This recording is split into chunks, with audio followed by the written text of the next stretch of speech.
Chapter 81. Section 81. In fact, she wasn't human at all. How did you find this place so quickly? Kibutsuji Muzan demanded, his face a mask of disbelief. Find it quickly? Xiao Ran chuckled. For others, this place might be a maze, but for me it's like coming home. Muzan's expression twisted with grief and indignation. Rage burned in his eyes as he stared at Xiao Ran. Is there no room for negotiation between us? He asked. Spare me the hypocrisy, Xiao Ran said. Sneaking up from behind isn't a very good habit. He turned his head slowly and looked behind him. Another version of Kibutsuji Muzan hovered there, still frozen in an attacking pose. A decent decoy, but useless, Xiao Ran said, snapping his fingers. The frozen duplicate of Muzan blew apart with a thunderous crack, dissolving into a swirling cloud of blood mist. Muzan, watching from the other side, involuntarily twitched. He had seen similar sights before, through the memories of other Upper Moon demons, but seeing it firsthand was still shocking. What do you plan to do next? Xiao Ran asked with a faint smile after effortlessly erasing the decoy. Thump, the worthless boss, utterly lacking in dignity, dropped to his knees. It wasn't that he had no pride or that he was simply cowardly. He knew he couldn't win. The decoy had been strong, but Xiao Ran had ended it with a snap of his fingers. The decoy had been blown into a cloud of blood mist that couldn't be put back together. Even with Muzan's regenerative abilities, he had no confidence he could survive being reduced to that. If living was still possible, he would cling to it. So he knelt without hesitation. Dignity? That had been gone long ago.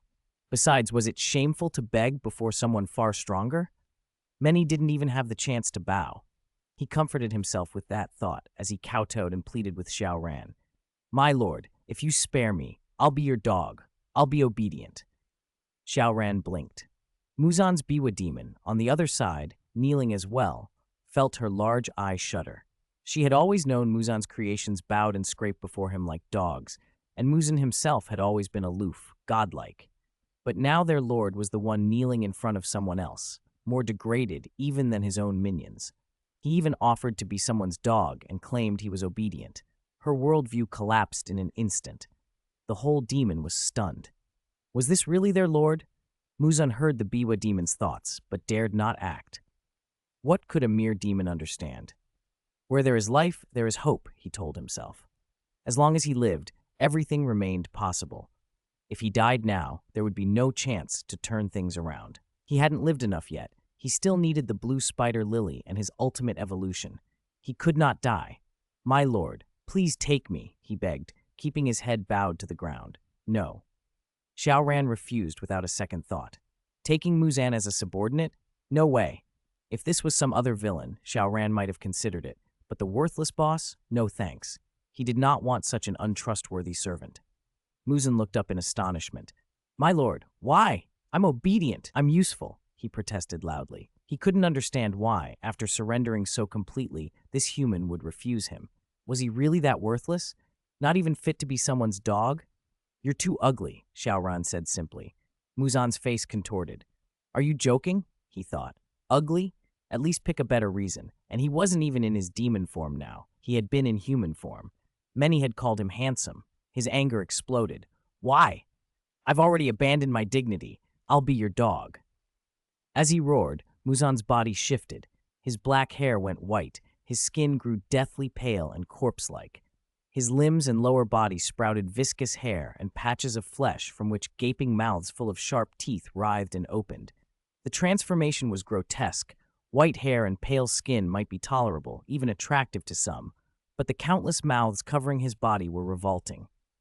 Kill you! He bellowed. Kill you! With a series of sonic booms, 8 7-meter-long tubular whips burst from his legs and lashed toward Xiao Ran at supersonic speed. They looked like writhing flesh and blood. Disgusting. Xiao Ran didn't seem particularly concerned about the power of the attack, but he found its appearance repellent. He snapped his fingers and froze the whip solid. Muzan strained his entire body, pouring out his full strength in a desperate attempt to break free from the restraint. With his meager strength, did he really think he could break free from Xiao Ran's mental binding? Don't be ridiculous. See? I told you you were ugly, Xiao Ran said, then flicked a finger. In an instant, the 8 whip-like tubes on Kibutsuji Muzan's body vanished as if erased, disappearing without a trace. Xiao Ran blurred to Muzan's back and shoved his hand into the vampire's skull. For a moment, it looked as if Xiao Ran's arm and Muzan's head had fused together, an indescribably bizarre sight. Muzan's eyes bulged. He was frozen, utterly unable to move, forced to watch helplessly as Xiao Ran rifled through his mind. Xiao Ran wasn't reading Muzan's memories for malice so much as for information. He wanted the history of this world and the names of powerful people Muzan had encountered over the years.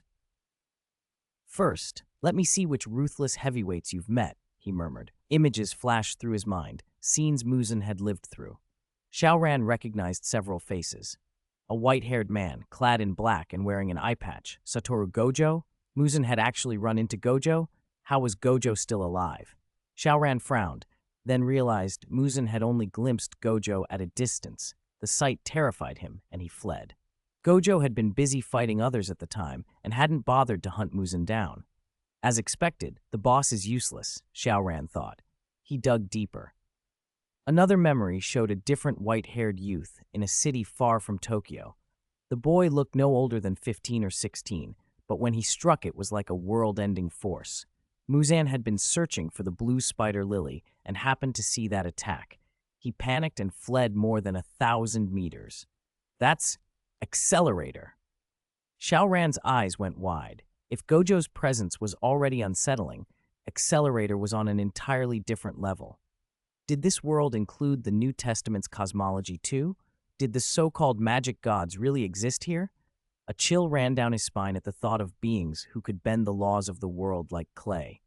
Xiao Ran's own strength was considerable. Someone like Muzan wouldn't last a single proper strike against him, a trash enemy that could be wiped out with a flick. But facing magic gods, he'd be the trash, erased in an instant, his existence undone and forgotten. "No, I can't psych myself out," Xiao Ran snapped mentally, forcing himself calm. "Magic gods are a New Testament thing. In an Old Testament framework, they don't have to exist. And even if they do, they probably won't notice me. To them, I'm a nobody." The sight of Accelerator had been jarring, but it didn't prove the full cosmology.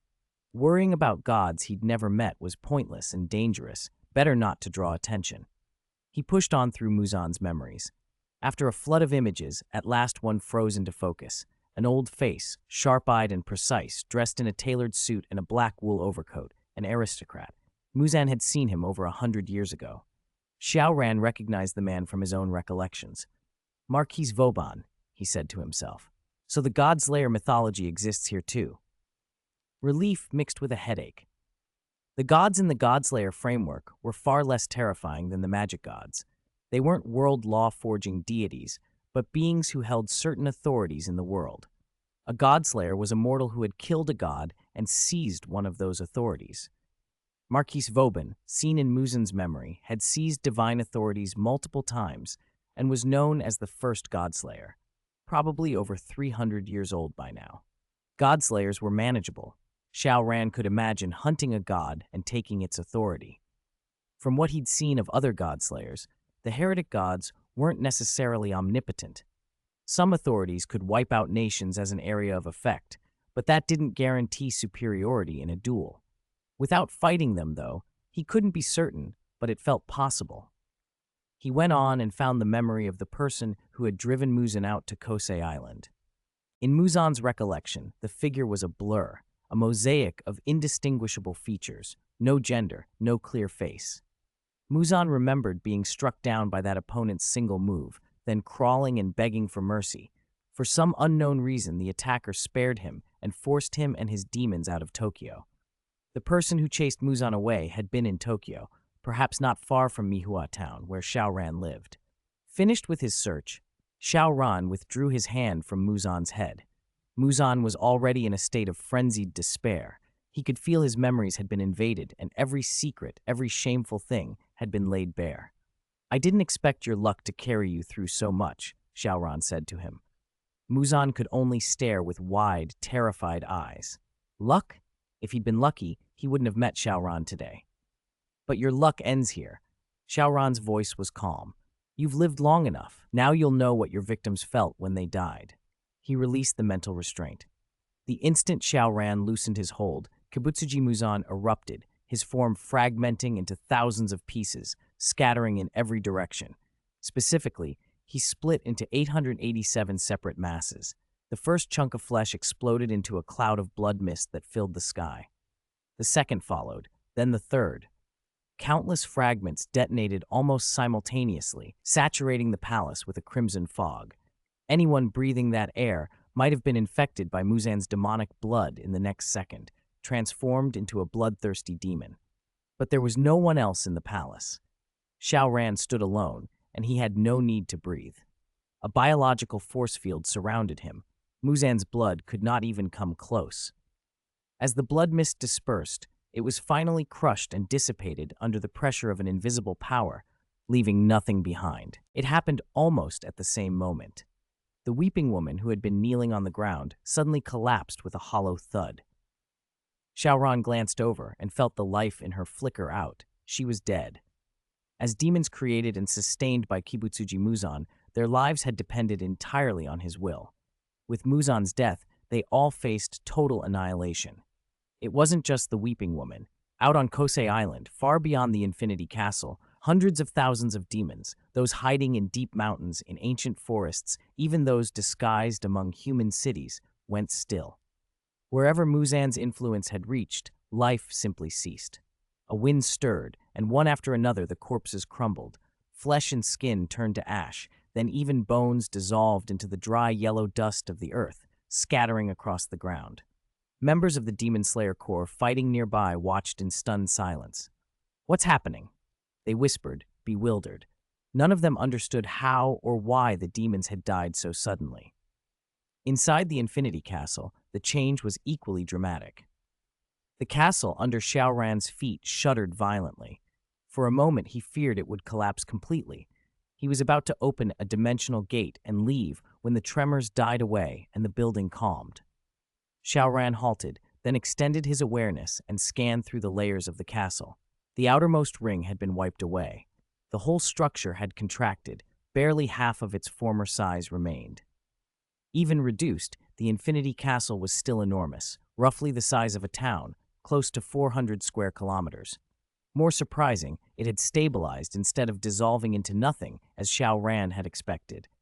If Muzan and the Weeping Woman's deaths hadn't destroyed it outright, perhaps its existence was no longer tied to an owner.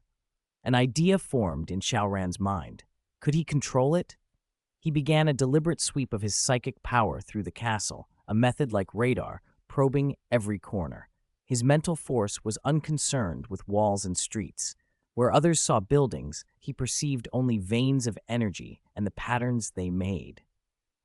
Deeper and deeper, he followed the currents until he found the source, a core of concentrated presence at the heart of the castle. As his consciousness flowed into that center, the Infinity Castle revealed itself in a new way, not as a place to see, but as a presence to feel. Even with his eyes closed, even if he were on the other side of the world, Xiao Ran could sense it, as if it were always close at hand. A smile creased his face. Slaying Muzan had been necessary, but owning the Infinity Castle was a different kind of victory. This was a private territory that existed in another dimension, something he could use however he wished. He could put the castle's entrance anywhere, or close it entirely so no one could find it. In times of crisis, he could shelter people inside where they would be safe. It could be a vault for valuables, a refuge for allies, a hidden base that no enemy could penetrate without his permission. He also thought of practicalities. He had a sling ring he had brought back from the American comic world, a ring set with 2 infinity gems. Normally, those gems were inert outside their native universe, mere stubbornly hard stones, but the system had somehow preserved a trace of their function. He couldn't activate their true cosmic power yet, but the ring would still open dimensional gates. If he could ever learn to harness the gems themselves, the time and reality gems engraved in the ring, he would gain the ability to manipulate time and alter reality, powers comparable to the magic gods of the certain magical index world. For now, though, the ring's effect was limited and fixed. It allowed controlled travel between dimensions. That was more than enough. He decided not to create any physical entrance in the real world. Setting up a permanent doorway would risk exposing the castle and inviting infiltration. Better to remain its sole gatekeeper. He and he alone could come and go through the sling ring whenever he chose. Having anchored his will to the castle's core and effectively assumed control, Xiao Ran left the Infinity Castle where it was and slipped away. It was almost midnight. Sonoko and the others would be waiting. He didn't want them worried. He reappeared somewhere on Kosei Island, the location of the last entrance he had used before the castle's outer ring collapsed. Because he had entered via a dimensional gate, exiting after establishing control had deposited him back at that same point. The Infinity Castle obeyed its old rule: where you entered, there you exited, unless a specific real-world entrance was created. It's late. I should get back. He opened a portal and stepped through. The other side opened into the Suzuki family villa's backyard. Inside the villa, on the second floor, Sonoko stood at the window with a worried expression, peering into the night. Why isn't Xiao Ran back yet? Nothing bad happened, did it? Chapter 84, Section 84. No. Xiao Ran will be fine. I can't think like that. He's so strong and he can fly. He'll come back safely. Sonoko couldn't sleep. She hadn't told anyone how worried she was, so no one else knew. Just over an hour ago, there had been a huge commotion outside, but now everything had gone quiet. She wanted to check, but feared she might get in the way of Xiao Ran. She sat on the balcony, heart pounding, when a familiar figure lightly landed on the railing and knocked on the glass door. Thump, thump, thump. Sonoko looked up at the sound. Xiao Ran! She rushed to the door, threw it open, and without waiting for him to step inside, wrapped him in a tight embrace. Thank God, you're okay. I knew you'd be fine. Xiao Ran returned the hug gently. You must have been worried. I'm sorry. There was a lot going on tonight. What had started as a simple attempt to deal with some attacking demons had escalated. 3 upper moon demons had appeared, and Xiao Ran realized he couldn't stop there. He fought on, killing them and pushing all the way into the Infinity Castle. He took over Kibutsuji Muzan's lair and finally killed the demon ancestor himself, Kibutsuji Muzan, the long-standing terror of their world. It had taken much longer than he'd anticipated. It's okay, as long as you're safe, Sonoko said, finally letting go and looking at him. Xiao Ran paused. Weren't you going to tell me something before? He asked. Sonoko's expression hardened with resolve. Xiao Ran, I like you. Will you be my boyfriend? So that's what you wanted to say? Xiao Ran looked surprised. He'd thought she had something else to tell him earlier. But he smiled. That's not important, Sonoko said. What she had intended to say before no longer mattered. Her feelings had changed. She'd gone from simply liking Xiao Ran to realizing she couldn't imagine anyone else. The thought of losing him was unbearable. She knew he might be a flirt, that his relationships with teacher Marakawa and with Ran were complicated, but she didn't care. She just wanted to be with him.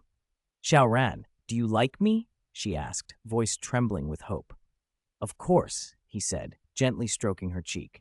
But Sonoko, I should be honest. I'm not the sort of man who can promise he'll be faithful for a lifetime. I can't promise I'll love only you forever. I know. Sonoko's eyes were steady. I don't care. I know about you and teacher Marakawa and about you and Ran. I don't want to worry about those things anymore. I just want us to be together, forever. She hugged him tightly, afraid to let him go. He was moved. He hadn't realized she felt so strongly. Sonoko, be my girlfriend, he said.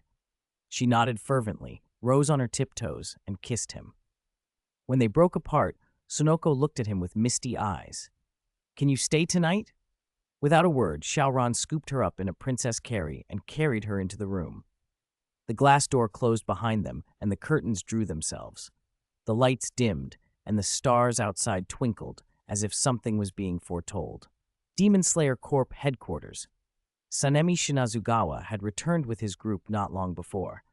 In a room at headquarters, figures knelt while Ubuyashiki, the corp's leader, listened to Sanemi's report. After a moment, Ubuyashiki nodded slowly. It seems the sudden deaths of the demons were caused by the death of the demon ancestor, Kibutsuji Muzan, he said, relief showing in his face. He had led the Demon Slayer Corps for so many years, dedicating himself to eradicating Muzan. He had never expected this day to come so suddenly, nor that the one who killed Muzan would be an outsider. But Muzan's death alone was cause for relief. Does anyone here recognize the person who killed Kibutsuji Muzan? Ubuyashiki asked. The pillars all shook their heads. Then a hand rose slowly. Butterfly Kane. Reporting to Ubuyashiki-sama, I know Mr. Xiao Ran, she said. Ubuyashiki looked surprised. You know him? Excellent, Kane. Please tell everyone what you know. He is now a great benefactor to the Demon Slayer Corps. Kane nodded and relayed what she could. She hadn't known Xiao Ran long. She'd only met him that day, but she felt strangely as if they'd known each other for much longer. After she finished, Sanemi spoke up, astonished. I can't believe Mr. Xiao Ran is still a high school student, he said. He now held the young man in the deepest respect. Xiao Ran had saved his life and those of other Corps members and had destroyed their greatest enemy. Such power in someone so young amazed him. Had he been on his island too long? Kanroji Mitsuri, eyes bright, added with curiosity, He's that young? I'd like to meet him. Kanae's expression shifted, suddenly wary. What's that look for, Kanae? You haven't. No, of course not, Kanae blurted, then blushed furiously under Kanroji's teasing grin. Ubuyashiki chuckled at the exchange. With Muzan gone, the Corps' long mission was over. Members could return to normal lives, school, love, ordinary days. He had longed for this day his whole life and had not expected to live to see it. When the meeting adjourned, Ubuyashiki announced that the Demon Slayer Corps would cease recruiting new members and that existing members could gradually return to the lives they had lost. Chapter 85, Section 85. At the same time, the Lord had asked Butterfly Kanae to contact Xiao Ran. He wanted to thank him properly. Late at night, it was around 2 a.m. Sonoko slept soundly beside him. Xiao Ran glanced at her, tightened his arm around her, and closed his eyes. Which American comic world would he enter this time? A few seconds later, he was asleep. When he opened his eyes again, the familiar gateway of the American comics world appeared before him, a black hole-like doorway that immediately sucked him in. He barely had a moment to take it in before the scene switched, and he found himself lying on a narrow bed in a 10-square-meter room. Everything felt oddly familiar. He sat up, drew back the curtains, and looked out. Metropolis. This was the Metropolis from Man of Steel, though several years had passed in this timeline since that film. He hadn't expected to be pulled back so soon. Xiao Ran smiled and activated his super hearing, letting it expand outward until it covered the globe. Because this world was familiar, he felt comfortable probing its sounds without fear of attracting ancient monsters. Voices and fragments of conversation streamed into his head. The Justice League has been formed for years. I can't find Batman, Wonder Woman, Cyborg, or Flash. Maybe they don't exist here. Hawkman. Who's that? Dr. Fate. Hiss. Someone has found me. Interesting. A moment later, Xiao Ran withdrew his global monitoring and focused on a direction. Several thousand kilometers away, an old man in a villa garden, drinking tea, looked in the same direction. Is that Superman? No, X, the one who vanished years ago, Dr. Fate muttered. He couldn't see Xiao Ran's form, but he sensed a subtle linkage forming between them, an uncanny feeling he couldn't fully explain. After all, this power came through his helmet, not from him. I can't believe X is back. What does he want this time? Dr. Fate frowned.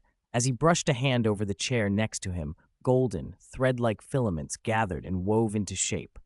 A gleaming helmet, Nabu's helmet, appeared. He touched it and felt as if he had been holding his breath underwater, and suddenly broke the surface. His muscles cramped, and he gasped. A moment later he recovered, but his face was paler than before.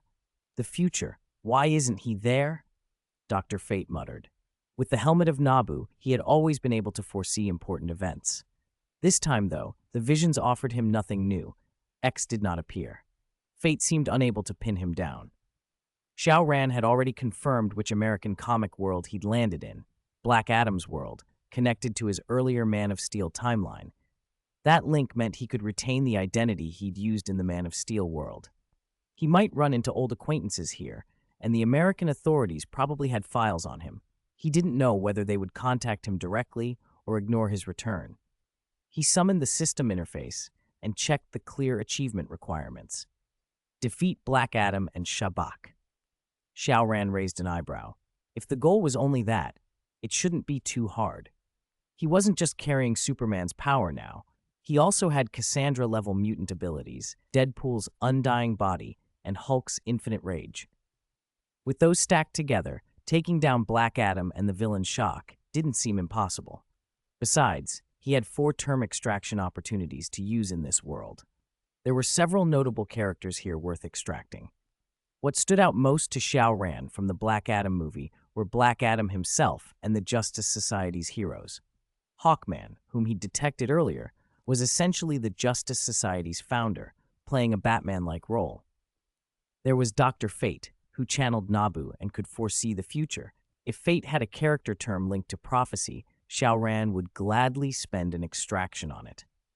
Then there was Atom Smasher and a woman called Cyclone. He wasn't very interested in Cyclone, but Atom Smasher's growth ability appealed to him. Extracting that term could be useful.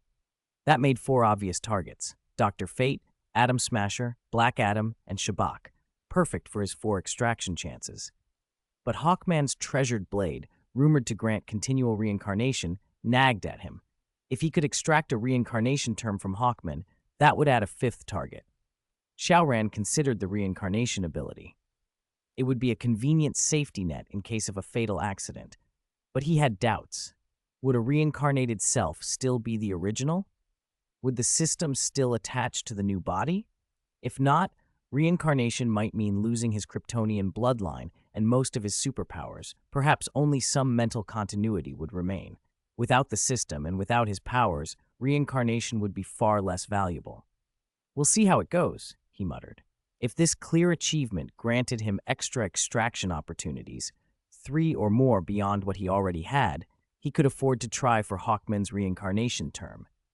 If only 2 opportunities were given, he wouldn't waste one on something he wasn't sure would help. Xiao Ran preferred to save extraction chances for later worlds. Using them all now might leave him short in a future world with harder objectives. He opened the bedroom closet and found his box. Inside lay his Kryptonian battlesuit. Because this world shares the same background, even my previous Kryptonian suit is here, he said, nodding. One thing still puzzled him. Why did that close-fitting black Kryptonian suit always follow him like a shadow? It had been there the last time in the Deadpool and Wolverine world. Logically, the battlesuit belonged to the Man of Steel world. Even if Xiao Ran had brought it back into reality, it shouldn't keep reappearing whenever he entered other American comic worlds. For example, his sling ring didn't appear with him when he left. "I can't figure it out. Is it counted as underwear?" Xiao Ran mused. If it was underwear, then Clark was basically flying around in his underwear all day. Suddenly, Superman seemed a little scandalous. He closed the box and put it back in the wardrobe, deciding not to take it with him. First things first, find Atom Smasher and extract his character entry.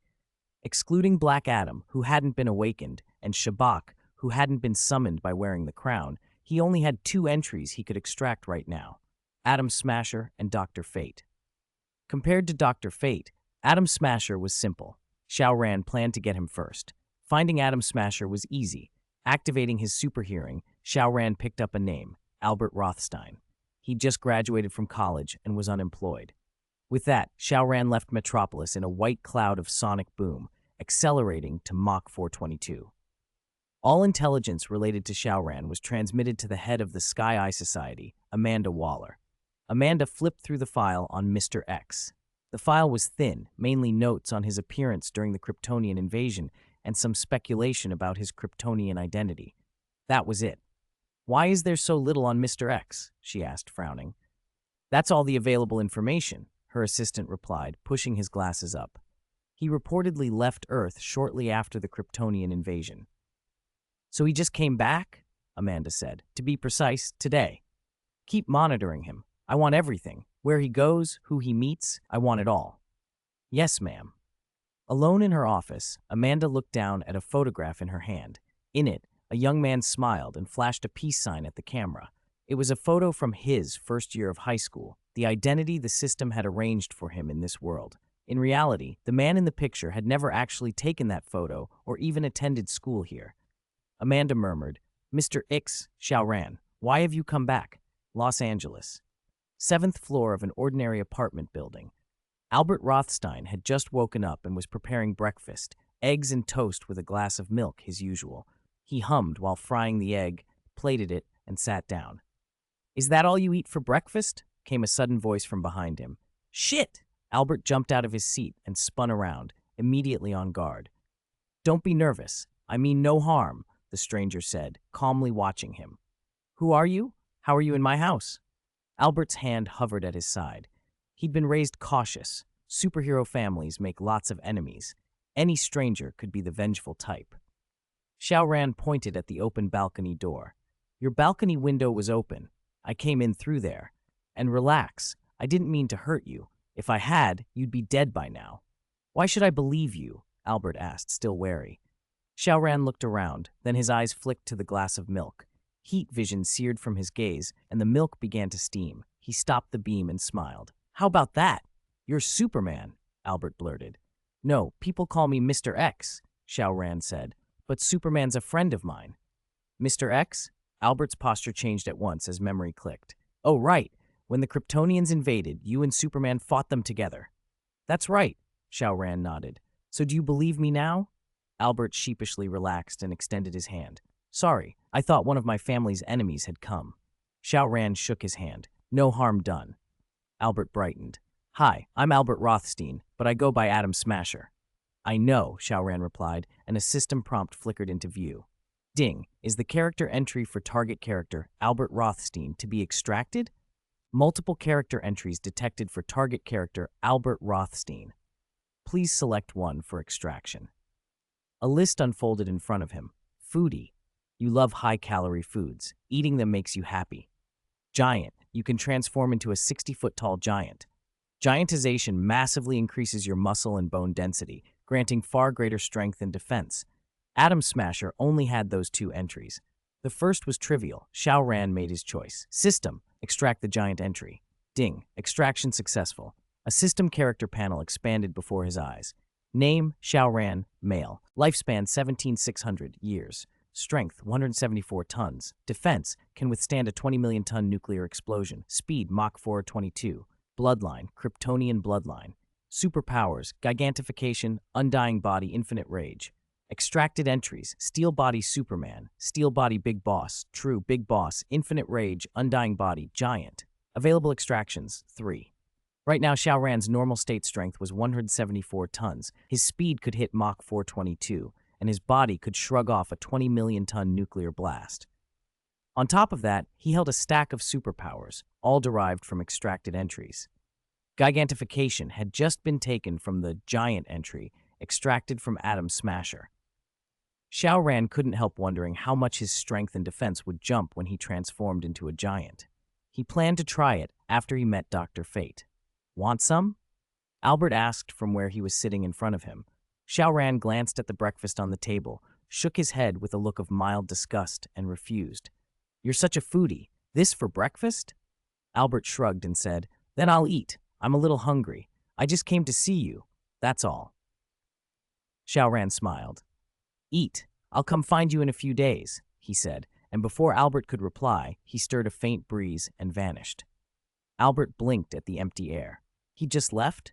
What did he even come for? Just to see me? Albert's stomach growled, and he set his questions aside, picked up the toast, and started eating. Dr. Fate's house was quiet. He sat in the living room drinking tea when someone knocked at the villa's main door. Come in. It's unlocked, he called. The door clicked, and Xiao Ran stepped into the foyer. Excuse me, Doctor. Mr. Xiao, good to see you. Dr. Fate rose and extended a hand. Doctor, did you know I was coming? Xiao Ran asked, glancing at the system prompt scrolling in his vision. I could not see through your fated, Xiao Ran read aloud. Dr. Fate shook his head. Is that so? Sometimes not being able to see is a blessing. Xiao Ran sat on the sofa and smiled. You're right, sometimes not being able to see is a good thing. A tired shadow crossed Dr. Fate's face. Over the years of peering into possible futures, he had learned that many visions were immutable, the so-called fated events that could not be altered. To fight fate was to defy heaven itself. You didn't come just to see an old man, did you? Dr. Fate said. Right, Xiao Ran replied. Since you can see the future, what do you think of this world? Dr. Fate frowned. The world follows laws of its own, always changing. If I were to explain everything in full, you'd find it difficult to accept. If you want my personal view, this world is complicated and in flux. Don't try to fully understand it. Xiao Ran pressed on. What about the Justice League? Where did they go? Dr. Fate looked puzzled. What do you mean? I mean the people of the Justice League. Do you know where they went? Xiao Ran asked. He'd been curious for a long time whether the inhabitants of this world were aware of the worlds that were missing pieces. In Man of Steel, there was a Wayne Corp and even Gotham City, but no Batman. Superman was the only true superhuman. Yet later, other heroes appeared in other versions of the world. Did people here know about those theoretical but absent counterparts? Could the Justice League exist here at all, or did they simply not? They have their own matters, Dr. Fate said. Have you seen them? Xiao Ran pressed. I've seen Gotham's Batman and Metropolis's Superman, but the others? No, Dr. Fate answered. I can't find them on this planet. Xiao Ran's brow lifted. Do you think that's normal? Child, Dr. Fate said, taking a sip of tea, this world isn't limited to a single planet. The Justice League has problems to handle that you can't imagine. So they went to other planets? Xiao Ran repeated. Dr. Fate nodded. That explained how the world's people understood it. The missing heroes hadn't vanished. They were off-world. Xiao Ran couldn't verify that himself. He couldn't go hunting the galaxy for them, and he couldn't wait indefinitely. The clearance achievement had a time limit. Different worlds imposed different deadlines. For this world, he had only 3 days to complete the clearance. Failure would cost him the free extraction chances he'd won when entering and would eject him from the world, making a repeat encounter far less likely. Although Dr. Fate's answer didn't dissolve every doubt, it satisfied Xiao Ran enough. He stood, said his goodbyes, and left the villa. Outside, the system pinged again. Ding. Do you want to extract the character entry of target character Kent Nelson? Detected that target character Kent Nelson has multiple character entries. Please choose one to extract. Host. A menu unfolded in Xiao Ran's mind. Magician. You will master the magic Dr. Fate possesses. Wise Elder. You will gain Dr. Fate's wisdom. Fated. You can briefly foresee one event that will happen to you or those around you in the near future. Dr. Fate only had 3 entries, and none matched Xiao Ran's broader expectations. The movie version of Dr. Fate had been neutered, no divine power of Nabu, and a helmet swap for some mysterious man-made artifact, maybe alien. His abilities didn't line up with the myth. Still, what Xiao Ran wanted was foresight. Of the 3, the fated entry was exactly that, a brief prediction of one short-term event involving him or those around him, good or bad. Section 88. It definitely wouldn't be an ordinary, uneventful day. For example, things like getting up and brushing your teeth tomorrow morning were not the kind of events this power could reveal. All right, I'll take this entry, Xiao Ran said, and immediately extracted the fated entry. Ding. Extraction successful. He tested the ability as soon as the system confirmed it. A scene flashed into his mind. Sometime tomorrow or the day after, he stood on a Yamagami, surrounded by a desolate, barren landscape. In the vision, a massive bolt of lightning struck him, and then the image vanished. Lightning? A desert? Xiao Ran frowned. Could it be near the temple where Black Adam had been awakened? If so, that lightning must be Black Adam's attack. So I'm going to fight Black Adam tomorrow or the day after. He tried to peer into the future again, but the power wouldn't work. He discovered a limitation. Once he foresaw an event, he couldn't use the ability again until he either experienced that event or the time for it had passed. That made sense. If Black Adam would awaken tomorrow or the next day, what if Xiao Ran awakened him today? Would that change the future? The thought made his eyes flicker. Then, with a burst of speed that shattered the sound barrier, he shot out of the planet's atmosphere and headed for the far side of the moon. He landed slowly in a crater and scanned the area. Quiet. He activated his giant transformation. His body swelled, clothes oddly unchanged, while the Krypton battlesuit that hugged him expanded in perfect proportion. Within seconds, a 60-foot Xiao Ran towered on the lunar surface, over 18 meters tall. Becoming a giant doubled and tripled the surge of power in every cell. He opened his character panel to check the numbers. Strength had gone from 174 tons to a staggering 6.96 million tons. His defense had risen as well. Where he had once withstood a 20 million ton equivalent nuclear blast with ease, he could now take a 60 million ton blast without serious harm. Worse attacks would only cause minor injuries, and thanks to his undying body, any severe wounds would heal instantly the next moment. In short, conventional human weapons were no longer a real threat. Feeling the raw power, he unclenched his fists and brought one down on the crater floor. The punch enlarged the crater tenfold in an instant. A shockwave of rock and dust fanned outward, and the surface shuddered as if the whole moon was trembling. Of course, that was likely an illusion of scale. The moon wouldn't truly shake from a single blow, but the spectacle was nonetheless overwhelming. By morning, he was still on the far side of the moon. By noon, he was back on Blue Star, heading straight for Kandak, the small Middle Eastern country that had been Black Adam's homeland. He didn't return to Eagle. There was no point. Kandak's capital was where he wanted to be. The people here looked miserable. Sitting in a local restaurant, waiting for his meal, he watched the citizens move about with their heads down, avoiding eye contact with foreigners as if instinctively ashamed. It was the look of a people who had been beaten into submission. Xiao Ran thought that once Black Adam awakened, things here might begin to change. He didn't see Black Adam as an enemy, not really. He wasn't a classic hero. He was a man who had been given power and reacted like a human, grateful when helped, angry when bullied. Many superheroes acted from lofty ideals, but Black Adam wasn't that kind of myth. He had a rough sense of justice and a will to protect his homeland. Once he learned what had happened to his country over the years, he wouldn't ignore it. Lunch was simple, grilled meat with a strong Middle Eastern flavor that passed Xiao Ran's approval. There were two other dishes he outright refused. One was a brownish-yellow paste served in clumps. It smelled odd and looked unappetizing, so he didn't try it. After the meal, he paid $23. Kandak used U.S. currency, like some nations in economic trouble, and left without tipping. He disliked mandatory tipping, especially in places where no real service had been provided beyond bringing the food. The feeling of being nickeled and dimed annoyed him.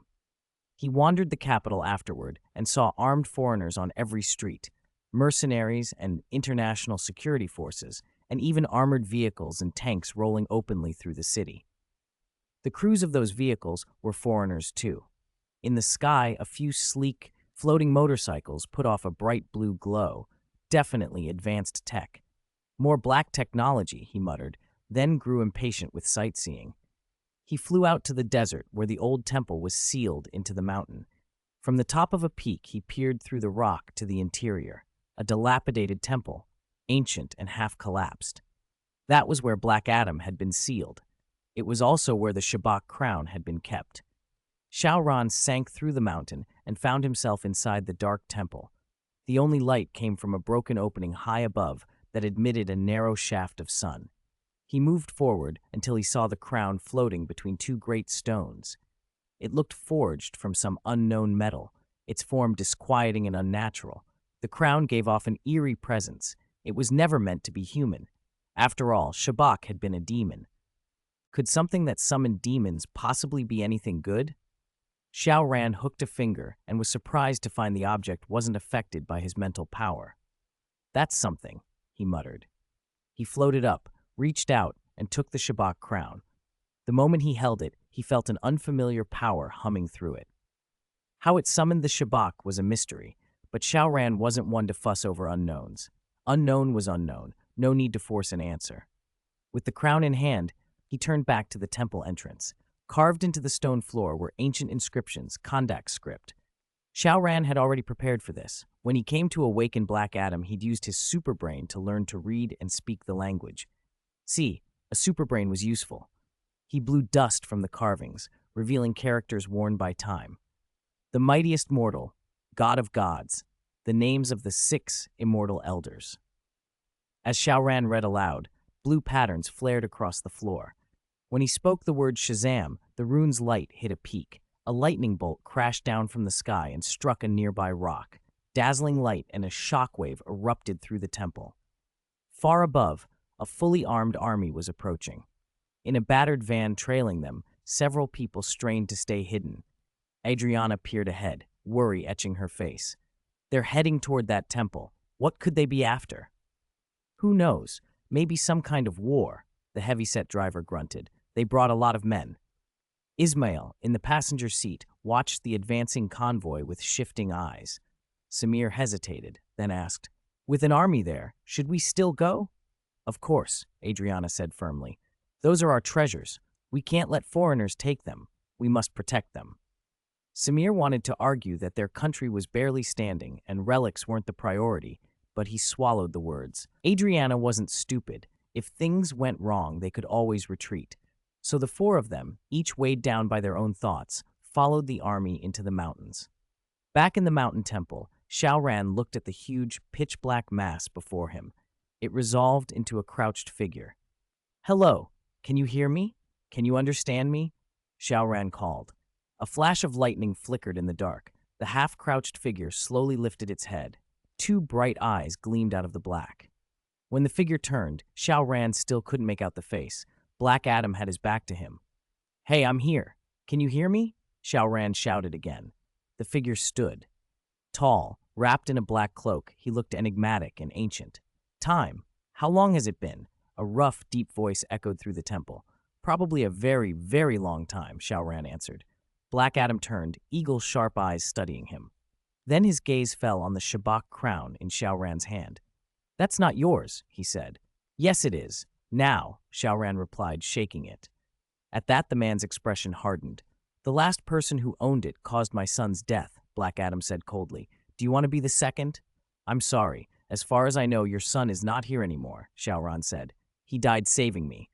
Black Adam's head bowed for a moment, grief shadowing him. Then, in an instant, he moved. With a violent whoosh, he was suddenly in front of Xiao Ran and shoved him hard in the chest. Boom. Xiao Ran was launched through the mountain wall, tore past 100 meters of earth, and exploded out of the mountain. He slammed onto a jagged rock.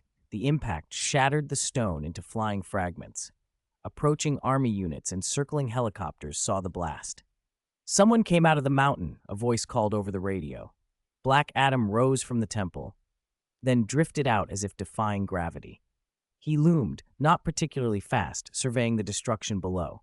Then the ground erupted. A figure punched up from the dust and struck Black Adam in midair. "You're too rude," Xiao Ran fumed. "Rage plus 10%, strength 20%. That single blow unleashed force equivalent to over 2 million tons. Black Adam, however, only staggered back a short distance. He touched his cheek, smiled grimly, and then disappeared. A chill ran down Xiao Ran's spine. He spun and threw a punch at a blurry shape. He missed. A tremendous force slammed into his back and hurled him toward the earth. The ground quaked as if a magnitude 6 or 7 earthquake had hit. Army vehicles rocked. Mercenaries who just disembarked were knocked down before they could gather themselves. The ground split in twisting fissures, some hundreds of meters long, others 2 or 3 kilometers. "Earthquake," someone screamed, and chaos broke loose. Black Adam hung in the sky, watching the yawning chasm below. From the sinkhole came a beam of heat vision that pierced the heavens and struck Black Adam. The beam burned at temperatures far above 1,000,000 degrees Celsius, charring his cloak to ash and vaporizing it, revealing a black battlesuit beneath. On his chest, the lightning emblem gleamed gold under the searing light. A thunderbolt crashed down into the pit. Xiao Ran, his head up, poured maximum heat vision out of his eyes at Black Adam. Rage plus 30%. Strength 60%. As his infinite rage state climbed, Xiao Ran's strength surged wildly.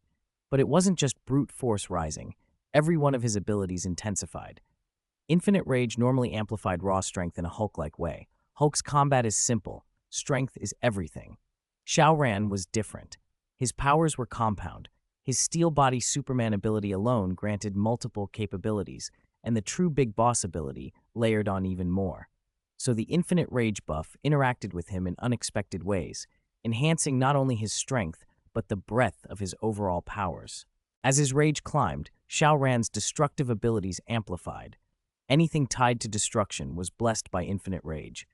His heat vision reached its fiercest level yet, so fierce it blasted Black Adam more than 10 kilometers away, and for the first time, even he felt pain. After their brief exchange, Xiao Ran had already realized why Black Adam had initially overwhelmed him. It made sense in hindsight.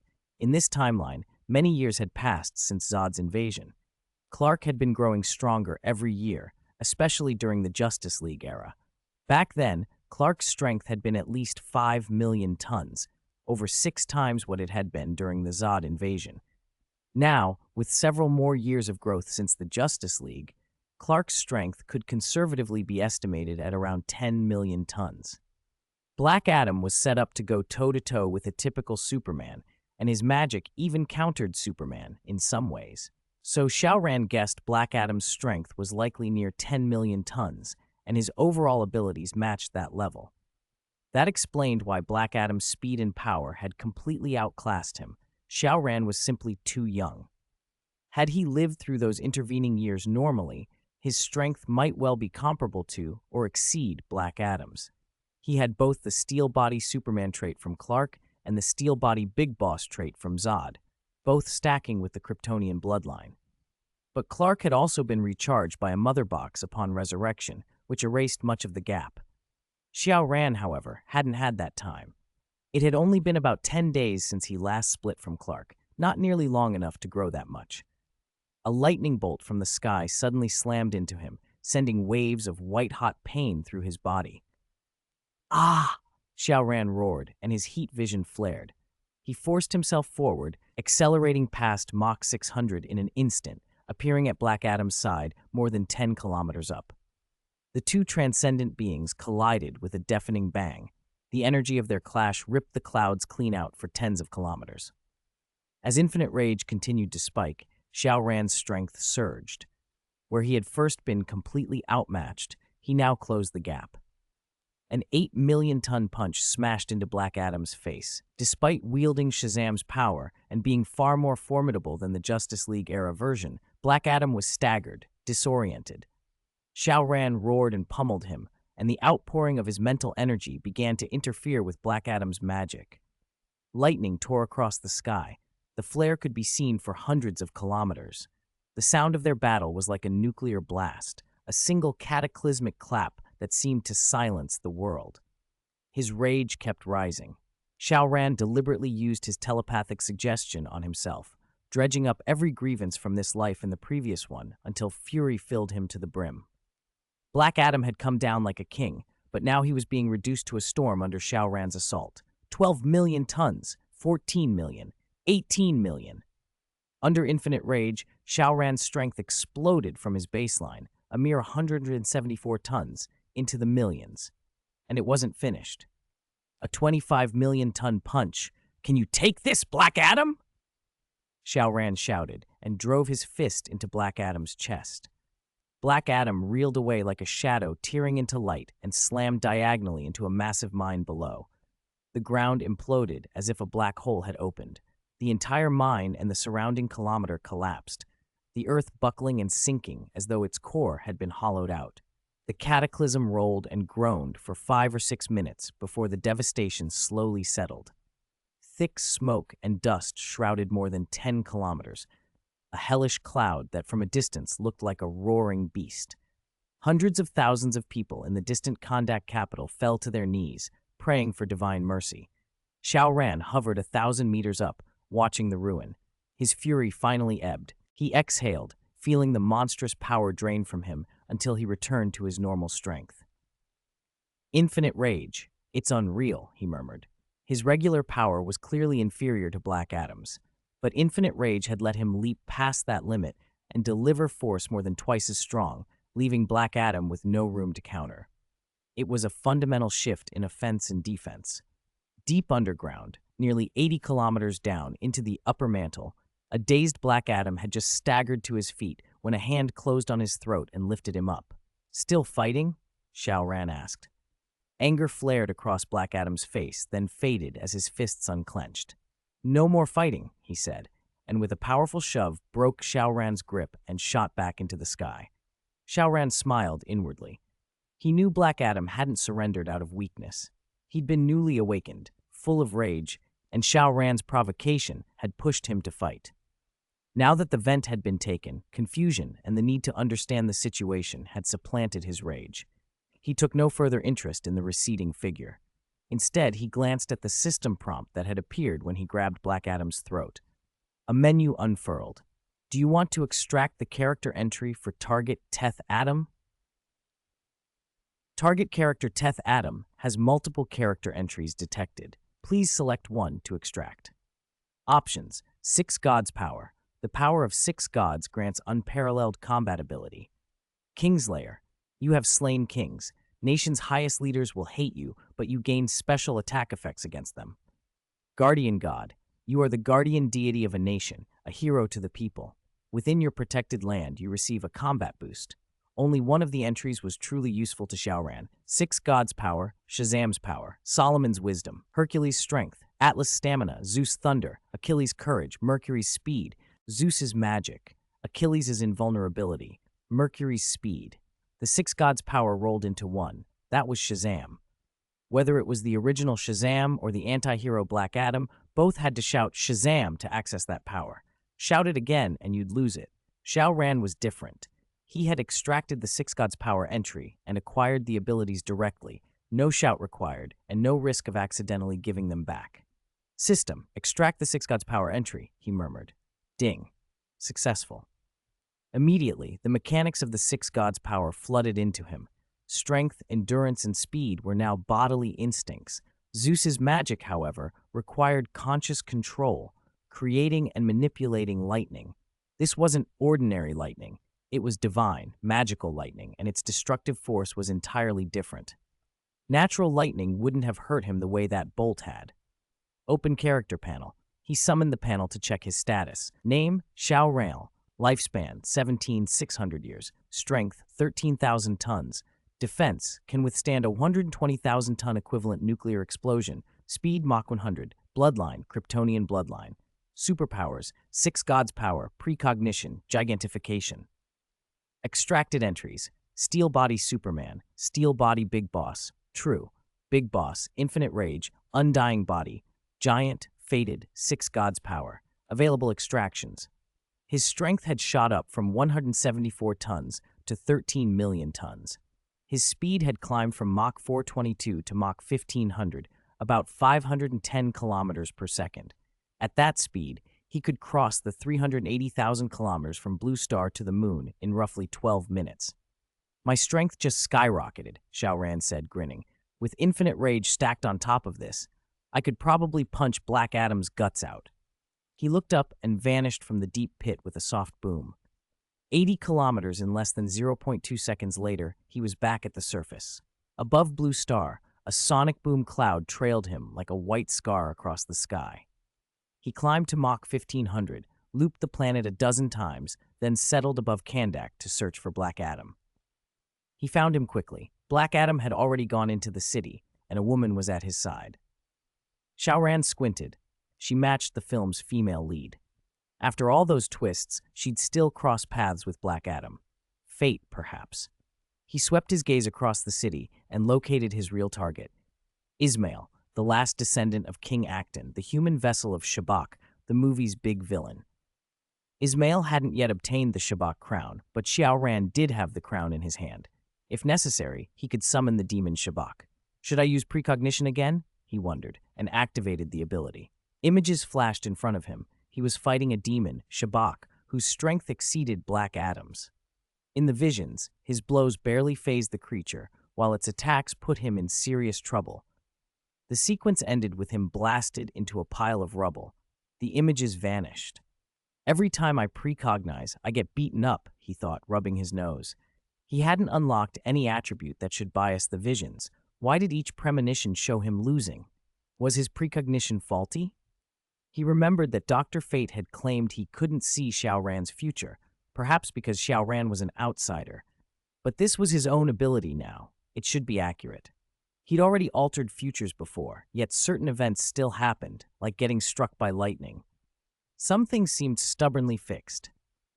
Down in a crumbling stairwell, Ismail was on his comms, furious. The temple had collapsed on its own, ruining their mission and shredding their team. Equipment worth millions was lost. They'd taken massive casualties. Ismail had paid for results and gotten nothing. I don't care if you lost people. I paid the money. Figure it out, he snapped, then slammed the stone railing with his boot. Damn bums. A voice answered from behind him. Are you looking for this? Ismail spun around. Who are you? He demanded, frowning at the young Asian man standing there. Xiao Ran held up the Shabak crown. I'm asking you, are you looking for this? Ismail's eyes widened. That crown, the very one in the old family picture, could that really be his ancestor's crown? His fingers trembled as he reached for it. Yes, how much do you want for it? He blurted, excitement and suspicion colliding. Sell? Xiao Ran shook his head and tossed the crown to him. No need. Since you want it, I'll give it to you. Ismail stared at the crown, then at Xiao Ran, as if waking from a dream. You're really giving this to me? He asked. If you don't want it, give it back, Xiao Ran said lightly. Xiao Ran made a motion as if to take it back. Ismail immediately pulled his hand away and protested. No, no, I want it, Xiao Ran smiled. All right, since you want it, take it, use it well. Let's go. Xiao Ran turned and left. Ismail watched him go, then looked down at the Shabak crown in his hands. He pinched his own thigh until he hissed in pain, and oddly, he laughed. Hearing the laugh from upstairs, Xiao Ran, walking down the stairs, smiled to himself. Next up would be Shabak's arrival. This American comic world was probably the fastest one Xiao Ran had ever cleared. Only the first day, and he was already nearly done. Finishing early and getting off work early wasn't bad at all. He whistled as he left.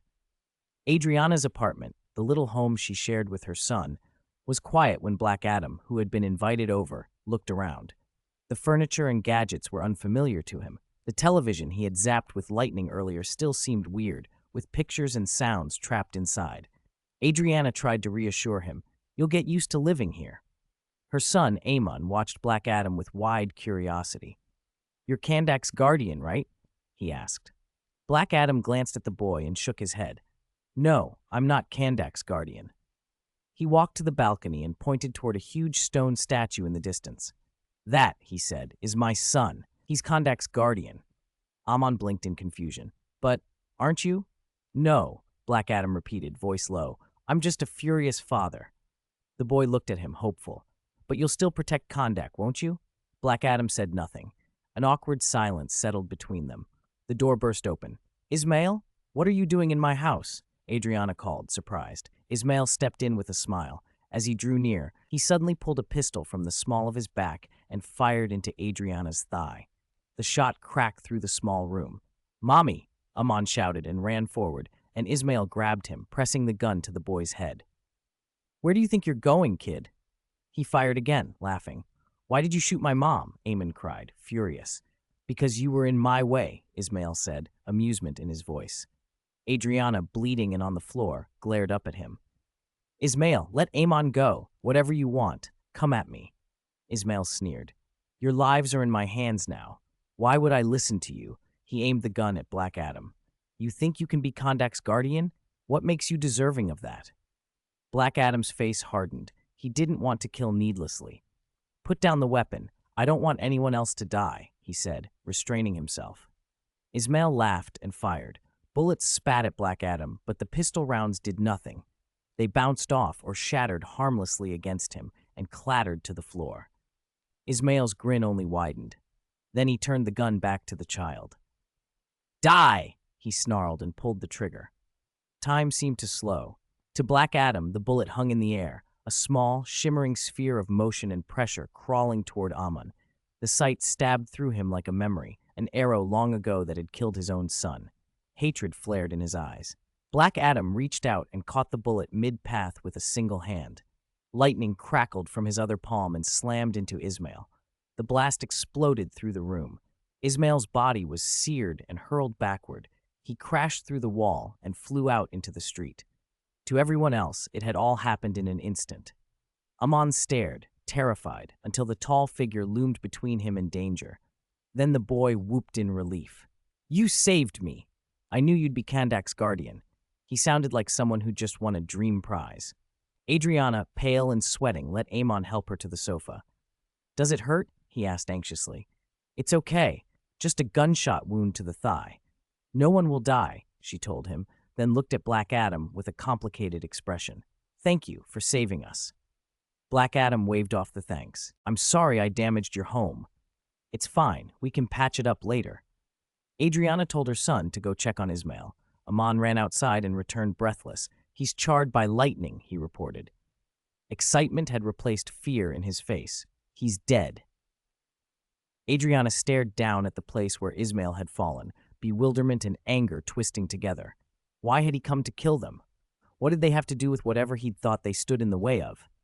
Now he was gone. Even if she wanted answers, there was none to be had. He acted quickly, she murmured, almost approvingly in spite of everything.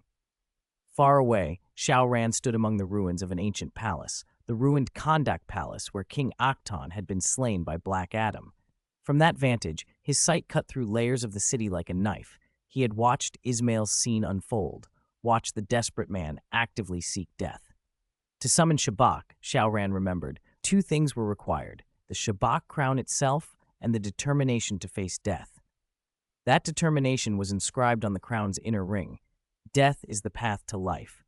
It meant a summoner must die once to call Shabak into the human world, and not just any death. The death must be dealt by a wielder of divine power, someone like Black Adam. Only in this way could the dead enter the Rock of Eternity, meet Shabak's true form, speak the name Shabak, and take on his power as his earthly avatar. No one had noticed the hat Ismail had been wearing earlier. He rarely wore hats, but now he had one. Hidden beneath it was the Shabak crown Xiao Ran had given him. Only by being killed by Black Adam's magic while wearing that crown could all the conditions be fulfilled. It was a difficult plan, but Ismail had been clever. He used Adriana and her son to force Black Adam's hand.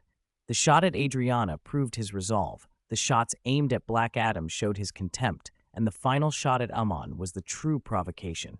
So infuriating that Black Adam lashed out and blasted Ismail with magical lightning.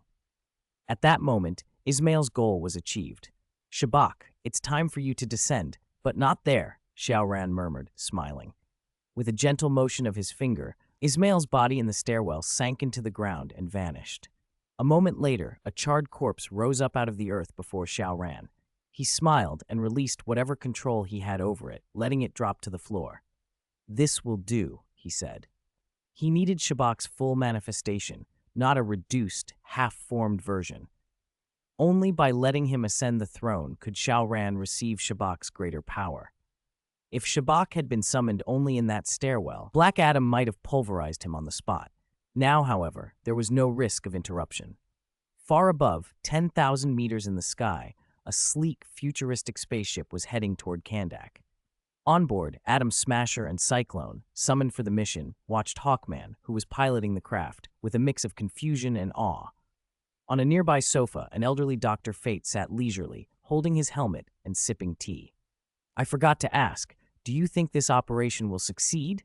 Hawkman asked, closing the virtual display in front of him with a swipe and turning to the relaxed sorcerer.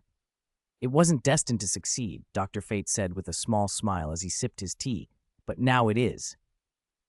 That's good news, Hawkman replied, smiling. Dr. Fate's grin carried a hint of schadenfreude.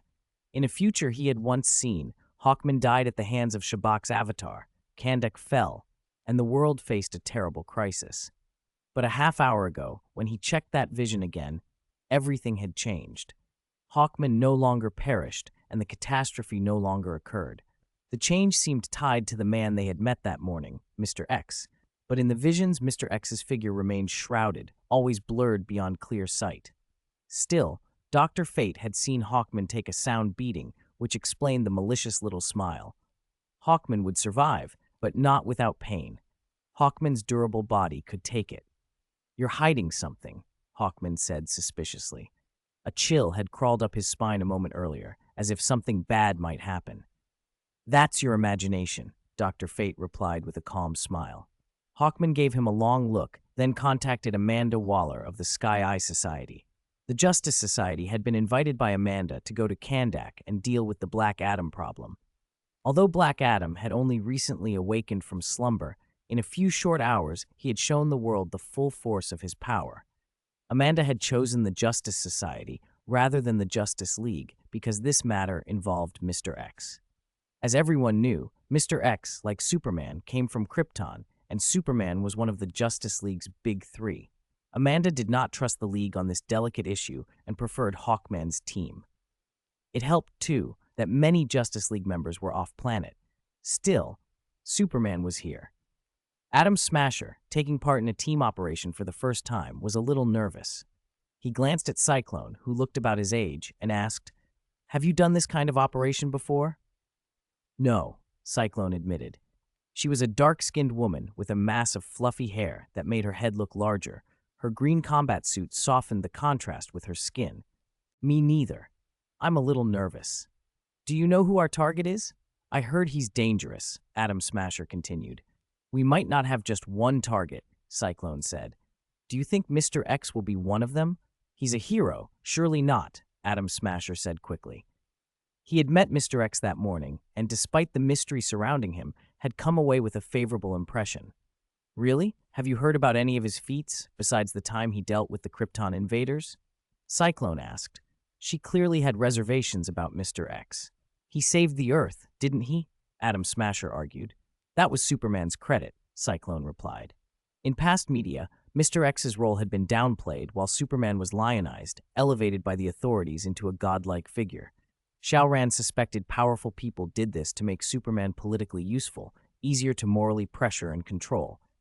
And because Mr. X's actions had no obvious moral vulnerabilities to exploit, they emphasized Superman instead, turning him into their poster champion. It had worked, to an extent. Back in Kandak, atop the highest point of the Royal Palace ruins, Xiao Ran sat and watched the scene below. The corpse he had left beneath finally began to react. The Shabak crown, which had slipped free when the body dropped, started to smolder, giving off the acrid scent of sulfur. "Finally," Xiao Ran said, pulling his gaze down. Orange-red flames licked up from the corpse. The sulfur smell thickened as the fire engulfed the body. From the conflagration, a tall figure rose. Red-skinned, a molten pentagram of orange and red flowed across his chest like lava, and ram horns crowned his head above a pointed goatee. He radiated pure malevolence. Shabak, the earthly avatar of a demonic power, bearing the force of 6 demons, had awakened. Since antiquity, his force had opposed the power of Shazam. As Shabak came into being, Black Adam, across the city, frowned. He stepped onto his balcony and looked toward the ruins, sensing a repulsive aura surging from that direction. "What is it?" he muttered, brow furrowing tightly. He turned to Adriana and her son. "I have something to do. Stay here. It may be dangerous outside." Without waiting for a reply, Black Adam launched himself off the balcony and flew toward the ruins. A brilliant smile spread across Xiao Ran's face as Shabak fully manifested. He glanced up at the sky. "So they came," he murmured. Small figures leapt from the spaceship above, dropping toward the ruins. Almost instantly, a figure in golden armor landed before Xiao Ran. Whoosh! Hawkman's wings spread as he swooped down from the sky and landed on the rooftop. A blast of wind followed, and a second figure touched down more steadily. "Ah! Someone catch me!" A scream cut through the air. Atom Smasher, who couldn't fly, came tumbling down, flailing. Hawkman glanced at him, gave a brief shake of the head, then flew up and caught him, setting him gently on the roof. "Thank you, Mr. Hall," Atom Smasher panted. "Hawkman on duty," Hawkman replied flatly, then turned his attention to Xiao Ran. "Ms. Waller wants to see you. We're here to take you in." Xiao Ran pretended not to hear. "I said she invited me. If she wants to speak with me, she can come here herself."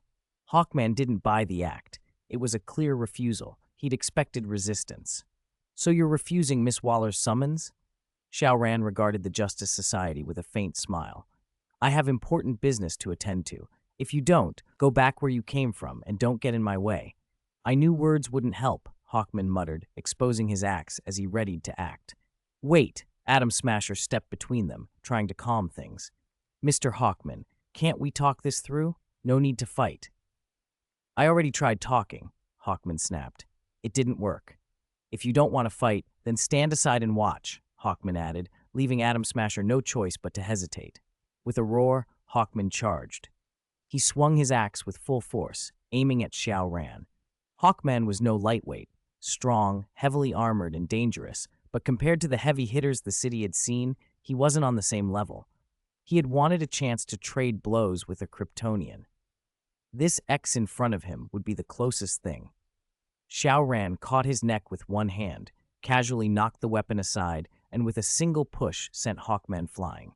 In an instant, Hawkman became an afterimage streaking through the sky. From the rooftop, everyone watched as he slammed into a mountainside 20 or 30 kilometers away, burying himself under rubble. I don't know who gave you that confidence, Xiao Ran said mildly, but you're overestimating yourself. Dr. Fate raised his hands, signaling that he had no intention of escalating. Atom Smasher made clear he didn't want to fight. He simply couldn't beat Xiao Ran. Cyclone bristled, wanting to test him, but when her teammates conceded, she fell silent. Xiao Ran smiled faintly. I just came to say hello, he said, then vanished from the roof and reappeared in front of Black Adam, who was striding toward the throne where Shabak was heading. Move, Xiao Ran said, blocking his path. Black Adam paused and roared at him. Are you with him? He demanded, nodding toward Shabak. No, Xiao Ran replied, but I have my reasons for stopping you. Black Adam lunged, but his cape suddenly caught in Xiao Ran's grip.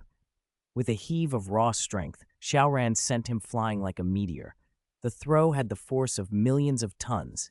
Even Black Adam couldn't resist being hurled away. Xiao Ran clapped once as if he'd only done a small favor, then turned to look at Shabak, who was slowly climbing toward the throne. Finally, hurry up, he muttered. If Xiao Ran hadn't intervened, Black Adam would have shredded Shabak long ago. On the rooftop, Cyclone pointed at Shabak and asked Dr. Fate, Are we just going to stand here and watch him? Not at all, Dr. Fate answered. We need to stop the creatures below from destroying the city and slaughtering its people. Moments after Shabak fully awakened his magic, legions of undead from hell began to appear across the capital of Kandak. Their purpose was singular: kill every human in sight and conquer the world. Cyclone frowned. What about that? Shabak? He's the source, isn't he? That's for X to handle, Dr. Fate said. Cyclone hesitated, but he was helping Shabak a moment ago. Maybe they're working together. No, Dr. Fate said firmly. Trust me, they aren't allied.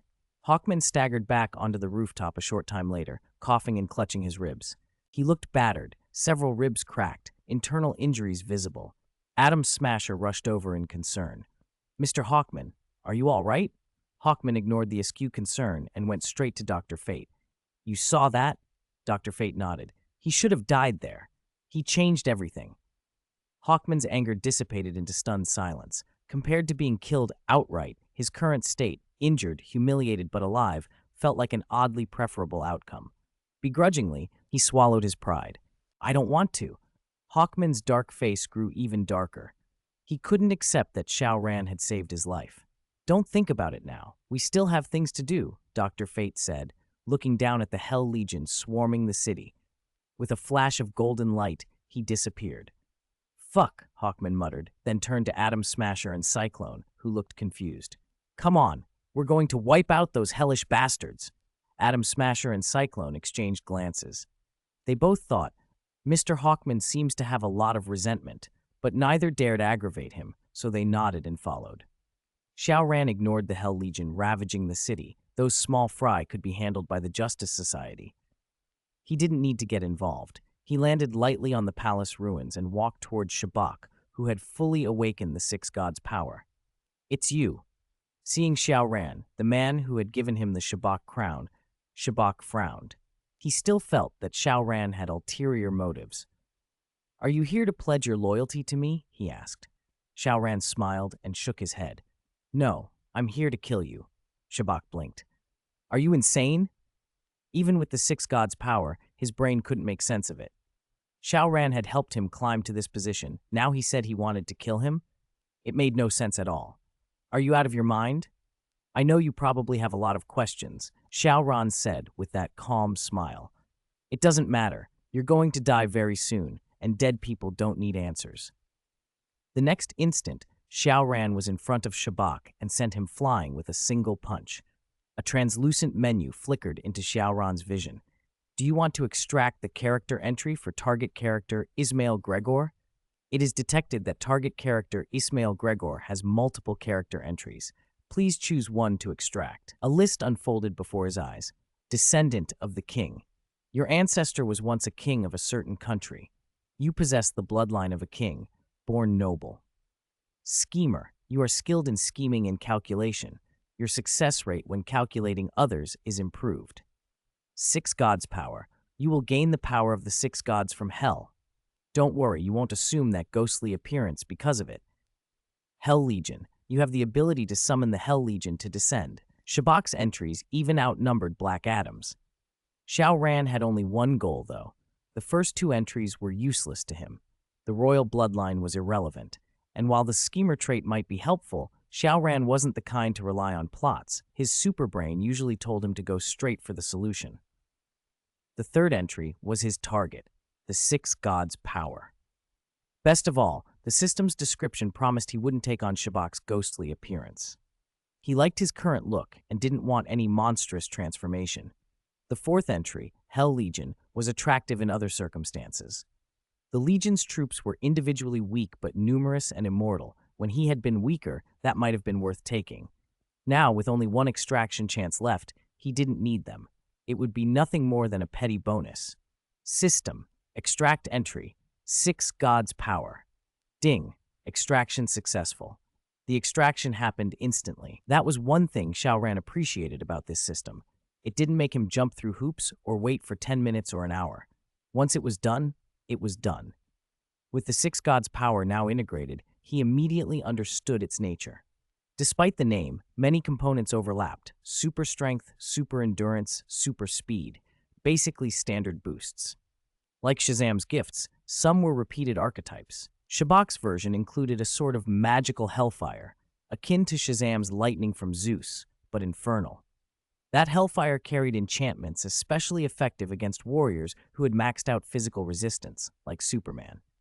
The effect was limited by how much health those giants had. Even a special attack 10 times stronger than normal wouldn't dent a massive health bar much. What it could do, however, was make armored warriors feel real pain. Xiao Ran knew that from experience. Black Adam's lightning had hurt him badly. Another key facet of the six gods' power was the ability to absorb evil thoughts. That was significant. The more evil thoughts absorbed, the stronger the six gods' power amplified, somewhat like a Kryptonian getting strength under the sun, except this was active and required proximity. You had to be in contact to siphon those malicious minds. It was a more hands-on method than passive solar empowerment. Xiao Ran checked his character panel. His strength had surged from 13 million tons to 25 million tons, an increase of 12 million tons, already the level he'd reached at the end of his fight with Black Adam when he was under the Infinite Rage buff, but now it was his baseline. His speed rose from Mach 1500 to Mach 2100, still not as dramatic as his strength increase, but impressive nonetheless. Mach 2100, about 714 miles per second. His defense improved too. He could now easily withstand a nuclear blast equivalent to 210 million tons. Therefore, Xiao Ran's physical defenses were explosively strong. Even after taking that punch, his resistance to magical damage was terrifyingly strong. As Xiao Ran checked his status, Shabak, who had just been sent flying, roared and unleashed a sky full of hellfire, charging straight at him. "Ignorant human, go to hell!" Shabak bellowed, forgetting entirely that his current power came from the Shabak crown Xiao Ran had given him. Ungrateful and arrogant, he deserved nothing better. "Hellfire," Xiao Ran smiled. With a casual wave, the hellfire Shabak had hurled split into a torrent and poured into Xiao Ran's waiting hand. "Doesn't seem to obey you very well," he said. Shabak's eyes went wide with disbelief. "Impossible," he spat. "Nothing's impossible." Xiao Ran glanced at the condensed ball of hellfire in his palm and tossed it back toward Shabak. "Here you go." The ball detonated with a violent explosion. Shabak was blasted backward, screaming in shock. He slammed into a 6-story apartment block, sending the Kandak residents fleeing in terror. A figure landed hard in front of Xiao Ran, striking a classic superhero pose and blocking his path. "Look what you've done," Black Adam snarled. "I was just about to deal with him." Xiao Ran spread his hands. Black Adam glared, then turned away without another look. "When I'm done with Shabak, I'll come back and settle this with you," he warned. "Hey, what if you can't beat him?" Xiao Ran called after him. Black Adam snorted. A mere wielder of a last royal bloodline? He had killed kings before. Couldn't beat Shabak? Impossible, at least if he were at full strength. But seconds later, a black figure smashed through a wall and was hurled through several buildings before finally collapsing under a mound of rubble. Xiao Ran shook his head. If Black Adam were at his peak, he could have handled Shabak, but right now he was unfocused, unsure. In that state, he couldn't face a Shabak who was firing on all cylinders. The sky filled with hellfire again. From the inferno, a demonic figure stepped forward. "Black Adam, I am Kandak's guardian, not you," Shabak roared. His gaze snapped to Xiao Ran. "And you, mortal, I will." Xiao Ran materialized before him and shut him up with one hand around his throat, hoisting him clear off the ground. "Ugh!" Shabak choked as bone-crushing force squeezed his neck. "Damn mortal! I am Shabak!" He screamed, his body wreathed in hellfire. Too bad for him that Xiao Ran also controlled the power of the 6 demon kings. Shabak's hellfire simply couldn't hurt him. At most, it just felt uncomfortably warm. "Pathetic," Xiao Ran said, looking down at the man before him. "You have no idea how vast the gap is between us, yet you're lost in your ancestor's faded glory. Your ancestor was already killed by Black Adam once. What makes you think you'll be stronger?" "Shut up! Shut up!" Shabak roared, but his words were impotent. Pity or no pity, Xiao Ran felt none. He hadn't forgotten that Shabak was an ungrateful wretch. "You're finished. Time to return to hell." Lightning flared from Xiao Ran's fingertips. A torrent of electric power poured into Shabak, splitting his supposedly indestructible demonic body with fissures. Blue light exploded from within him. "Perish." Xiao Ran's voice was cold. He flicked his arm and sent Shabak hurtling tens of thousands of meters into the sky. Then the heavens opened. Blinding light bathed the skyline, far brighter than any nuclear flash. Shabak's screams were torn apart as he was blown to pieces. Thunder serpents of lightning danced across the firmament, turning the sky into a vast seething pool of electricity. Countless bolts rained down with the force of hundreds of millions of volts. The divine power of God King Zeus surged outward like a ripple, washing across the world. Anyone who looked up could see the blue rings of energy spreading across the sky. Thousands recorded the spectacle on their devices. A voice chimed in Xiao Ran's mind. "Ding! Congratulations, world clearance achieved. Defeat Black Adam and Shabak. Reward, extract chances +2. Xiao Ran grinned. Clearing an entire world in under a day, this was probably his fastest clearance yet. He'd been lucky. A quick lock on the necessary targets and the strength to overwhelm them made it easy. The 3 American comic worlds he'd visited had been relatively simple, especially with the extraction entry function. In his first world, he'd even extracted the Superman entry, clearing the Man of Steel world with ease. Black Adam descended beside him and landed heavily. "Where's Shabak?" he demanded. Xiao Ran pointed up at the sky and spread his hands. "He's everywhere now." Black Adam was silent. With Shabak gone, the Hell Legion he'd summoned burned to ash and vanished. The Justice Society members who had been slogging through the city's monsters finally exhaled in relief. The endless trickle of demonic reinforcements had been the worst part. Kill one batch and another would appear. At last, it was over. Well, almost. One matter remained. "So someone named Amanda Waller wants to see me, and you're here to take me to her?" Black Adam asked, looking at the 4 people standing nearby. His tone was flat, neither friendly nor hostile. "That's right," one of them replied. "We hope you can come with us." Chapter 97, Section 97. Hawkman nodded, his gaze sweeping over Xiao Ran, who was slurping noodles at the other table. A faint twinge of discomfort tightened his chest, and his expression grew awkward. "If she wants to see me, why doesn't she come herself?" Black Adam snapped, eyes cold. "This is my home. I won't go with any of you. If Amanda Waller truly wants to see me, let her come and find me." Hawkman sighed inwardly. He'd expected resistance. One thing after another. They never left anyone in peace. After a long breath, he abandoned the idea of dragging Black Adam away. For now, the man wasn't beyond reason, and Hawkman wasn't Amanda Waller's subordinate. He had only helped because he felt obliged. If Waller wanted him, she could come herself. "Are you leaving?" Xiao Ran asked, having finished a bowl of noodles. He wiped his mouth with a napkin and watched the Justice Society prepare to go. "Our mission here is complete," Dr. Fate said with a smile. Hawkman forced a twitch of a smile. Mission complete? Nothing had been resolved. Still, he let it go. Amanda could deal with the mess. "All right, farewell."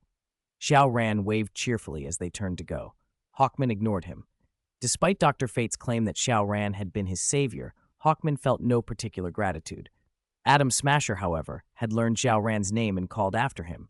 "See you next time, Mr. Bryant." "Xiao, young man, let's have tea sometime." Dr. Fate nodded and followed Hawkman and the others.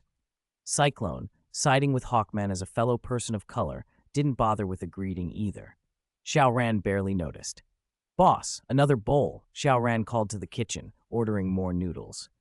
He hadn't expected to find such authentic luocefen in this tiny country. Good craftsmanship was rare even in big cities back home. No matter which world he was in, immigrants from his homeland seemed intent on opening restaurants everywhere. Xiao Ran didn't linger in Kandak. After 3 bowls of noodles, he left. Black Adam's situation had been handled as well as it could be, and there were just over 22 hours left before his forced return. With time to spare, he planned to visit Clark. He'd been too busy with completion achievements to catch up earlier. Metropolis. Planet Daily. It was a little after 3 in the afternoon, still before closing. Xiao Ran went home to change, then took a taxi to the Planet Daily building. He remembered how badly Metropolis had suffered during Zod's invasion, yet in only a few years there were no signs of the destruction. Cities in the Marvel and DC worlds rebuilt at a staggering speed, a 100-meter structure gone and back up as if it had never fallen. The elevator carried him up to the Planet Daily floor. As the doors opened, Clark and Louise came out, laughing together. "Hey, Clark!" Xiao Ran called, smiling. Clark grinned and gave him a big hug. "Buddy, I thought you'd be gone a long time. You come back and don't visit me first. I'm hurt. I was just afraid I'd intrude on your 2-person world." Xiao Ran returned Clark's smile and glanced at Louise. "Long time, Louise. Nice to see you, Xiao. Did you just get back today?" Louise asked. "Yeah, I came back this morning, then went to Kandak." "Kandak? That small country in the Middle East?" Louise knew the place. Of course, a well-known reporter would. "That's the one. Something happened there, and thanks to me, it wasn't wiped off the map." Xiao Ran took all the credit and politely omitted the parts about the Lord and the mess he'd caused. "Wiped off the map? That's serious?" Louise exclaimed. "It's fine. If it had been worse, the world might have ended," Xiao Ran said, his voice getting more dramatic. Louise's curiosity only grew, and she peppered him with questions as they left the building. Xiao Ran told as much as he could, everything that was safe to say at least. Louise's reactions ranged from gasps to incredulous laughter. Demons from hell? Black Adam waking after thousands of years? Summoning a Hell Legion? If the whole world had gone like that, it really would have been the end. She sounded like someone who hadn't seen much of the supernatural, despite working with Clark. Xiao Ran had expected her to be more jaded. They walked back to Clark and Louise's home. Clark didn't really have a personal residence in Metropolis. He lived there with Louise. When Xiao Ran heard Clark still had no savings and no house, he couldn't help but complain. "You helped all those people, and they didn't even give you anything? Not even a house? That's stingy." Clark shrugged. He helped because he wanted to, not for rewards. But Xiao Ran's next comment hit a nerve. "I didn't realize you had a hobby of being a kept man, Clark." Clark blinked in apparent confusion. Louise, coming back with drinks, smiled at the tease. Clark looked like someone who suddenly remembered his financial reality. His Planet Daily salary couldn't compare to Louise's, and between his expenses and hers, handling big purchases, he often ended up relying on her. The idea that he was living off Louise wasn't entirely wrong. That thought seemed to spur him. "Maybe I should earn more money," Clark admitted. "You thinking of getting a real job?" Xiao Ran asked, reading him like an open book. Clark nodded. "There are plenty of gold and diamond mines in Africa," Xiao Ran said with a grin. "Many are run by warlords. Just go there, grab a few tons of gold, and you'll be set." Clark shot him an exasperated glare. "I'm talking about earning money legally and within the rules, not stealing other people's things." "Those warlords aren't exactly law-abiding either," Xiao Ran replied. "If you take their gold and use some of it to help the locals, that's basically your reward for helping them." Clark shook his head. "No, I can't do that. It went against everything his adoptive father had taught him.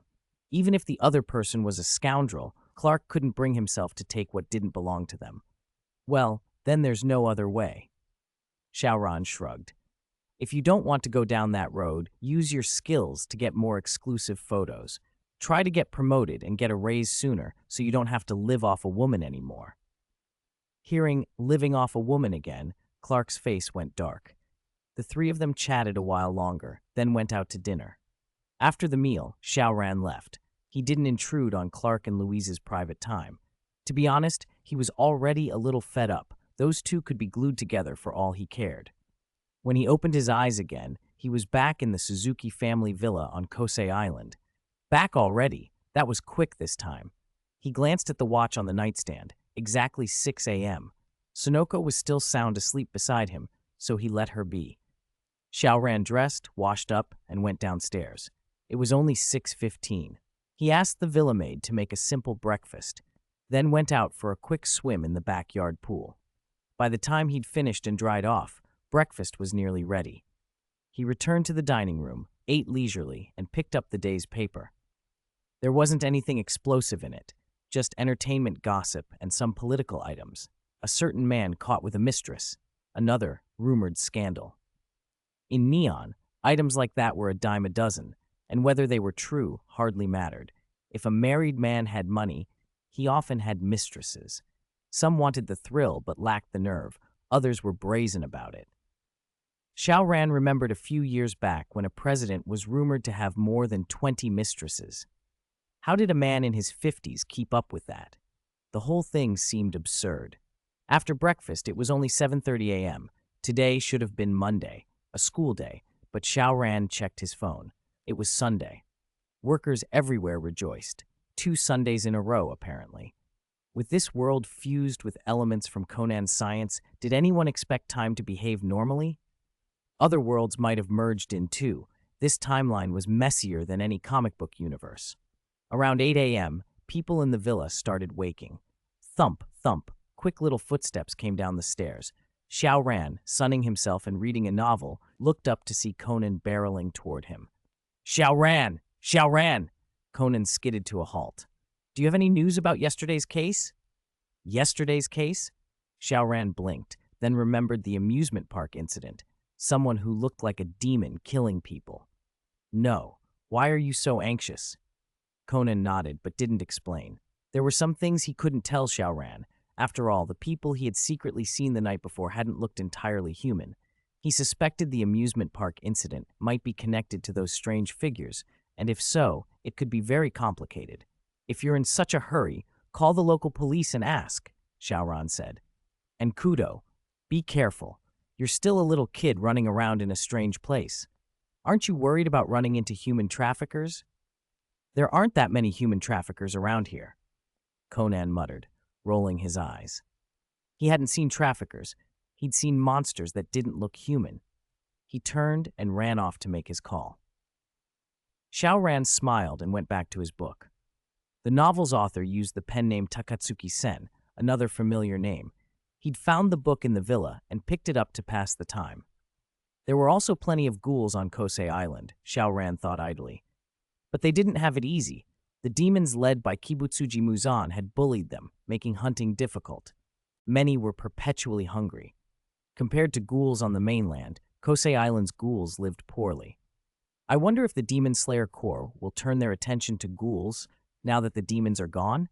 Xiao Ran mused. The Corps' original purpose, hunting demons, might be over, but man-eating creatures aren't limited to demons. Perhaps the Corps could become like the CCG, kill demons, kill ghouls. What difference did the target make? In fact, ghouls might even be easier to deal with than demons. At least they lacked the abnormal regenerative powers demons had.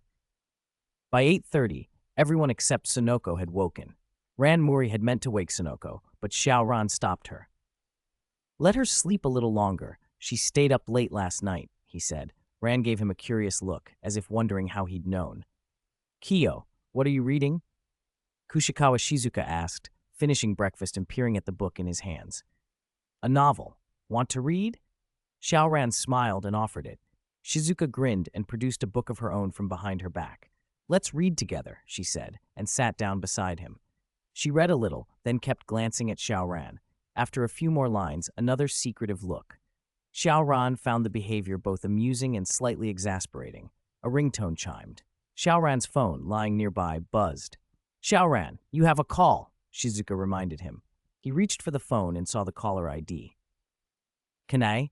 He tapped to answer. Good morning, Kanai. Calling so early? Is something wrong? From the other end of the line, Butterfly Kanai's voice came bright and polite. Good morning, Xiao Ranjun. Sorry to bother you so early. I hope I didn't wake you?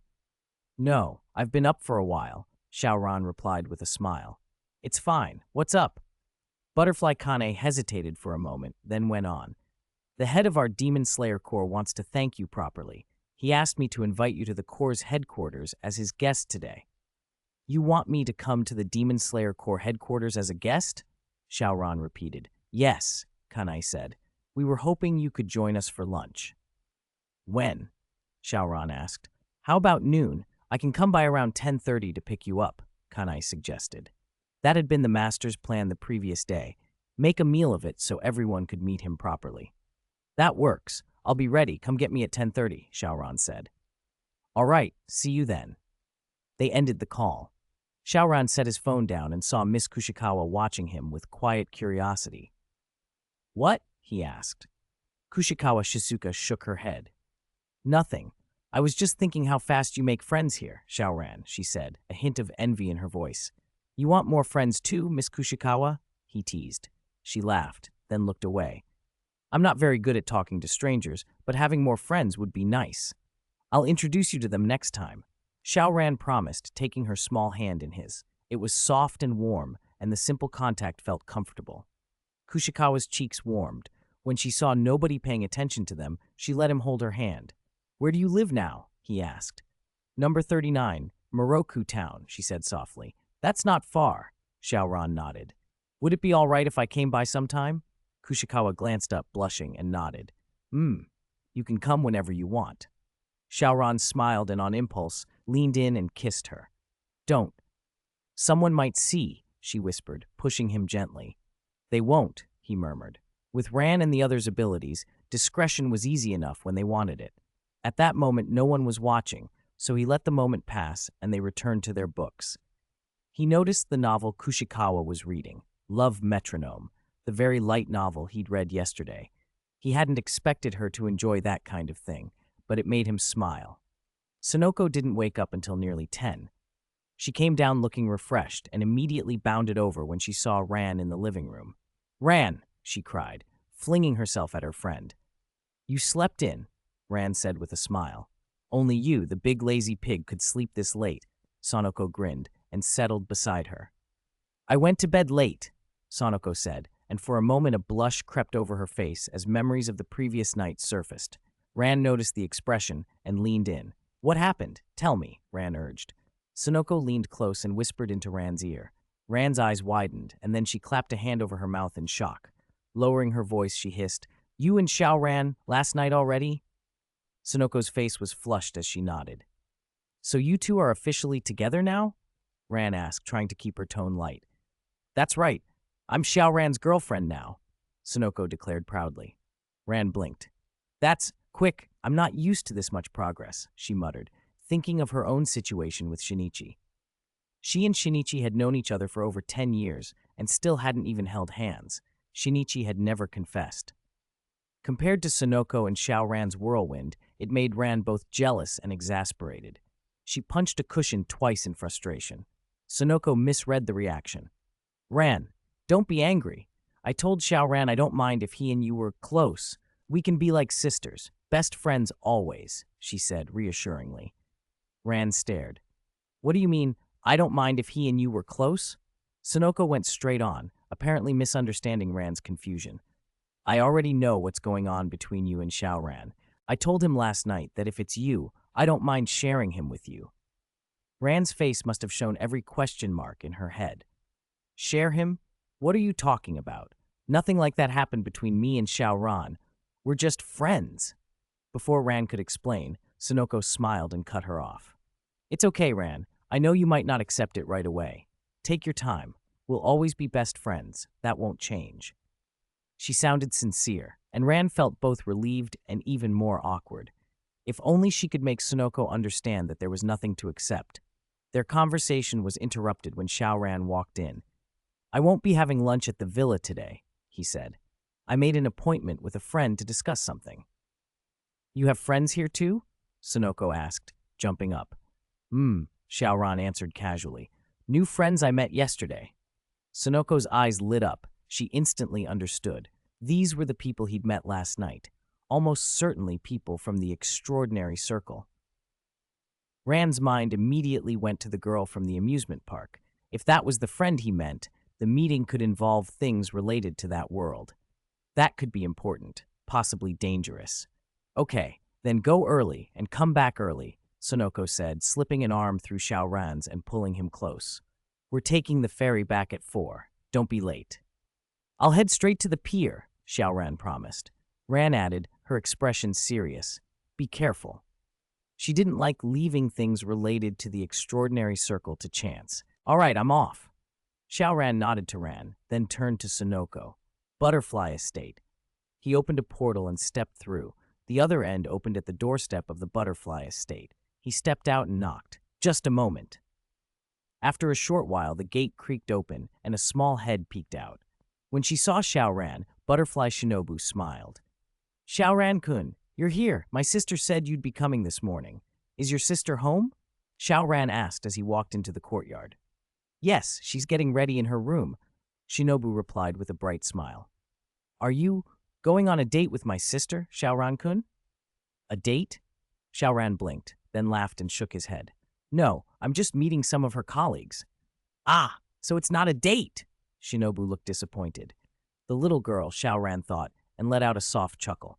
Having saved Butterfly Kanai from certain death, she no longer had to fear losing her beloved sister, and with the demons gone, there was no longer a pressing reason to join the Demon Slayer Corps. Would Shinobu still choose that path in the future? Just then, Kanai hurried out of the house. Seeing Xiao Ran, she quickly slipped on her shoes and came forward. Xiao Ran-kun, I'm so sorry. Something delayed me earlier, and I couldn't come greet you. Don't be so formal, Kanai, Xiao Ran said. Exactly. If you're too formal, it feels distant, right? Weren't you getting ready to welcome Xiao Ran-kun? Shinobu teased. Shinobu. Kanai tugged her sister over and covered her mouth, then glanced at Xiao Ran, embarrassed.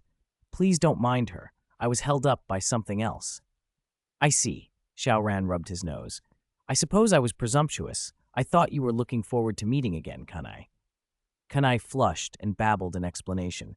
Seeing her that nervous made Xiao Ran laugh. You're all flustered. Relax. I was only teasing.